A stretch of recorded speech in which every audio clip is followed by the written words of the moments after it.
আজকের অধিবেশন আমরা সম্পূর্ণ সময় থাকার আমরা অনেক চেষ্টা করে আসলে থাকতে পারিনি, যেই ধরনের ঘটনা আজকে সংসদে ঘটেছে।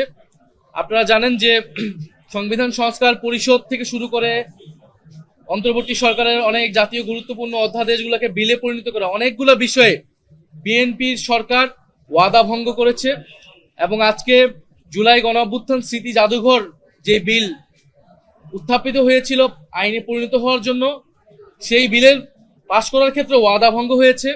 আমাদের কথা ছিল বিশেষ কমিটিতে 98টি অধ্যাদেশ, যেখানে সবাই ঐক্যমত আমরা পোষণ করেছিলাম, একটা সমঝোতা হয়েছিল যে এই বিলগুলো নিয়ে আমরা কেউ আসলে আপত্তি তুলব না, এটাতে আমরা সবাই ঐক্যবদ্ধ। কিছুটাতে আমাদের নোট অফ ডিসেন্ট ছিল, সেগুলো সবগুলো অধ্যাদেশই আমাদের যেগুলো নোট অফ ডিসেন্ট ছিল সেগুলা আলোচনার আসার কথা ছিল। বিশেষ কমিটিতে এই সিদ্ধান্ত হয়েছিল, কার্য উপদেষ্টা কমিটিতে স্পিকারের সভাপতিতেও সে সিদ্ধান্ত হয়েছিল। কিন্তু আমরা দেখতে পেলাম আধা ঘন্টা আগে এই জুলাই গণঅভ্যুত্থান স্মৃতি জাদুঘরে বিলটিতে একটি সংশোধনী আনা হয়, আমাদেরকে না জানিয়ে, কাউকে না জানিয়ে, এক ধরনের ছলচাতুরির মাধ্যমে এইটি পাশ করানো হয় এবং একটি ভুল অপব্যাখ্যা দেওয়া হয়।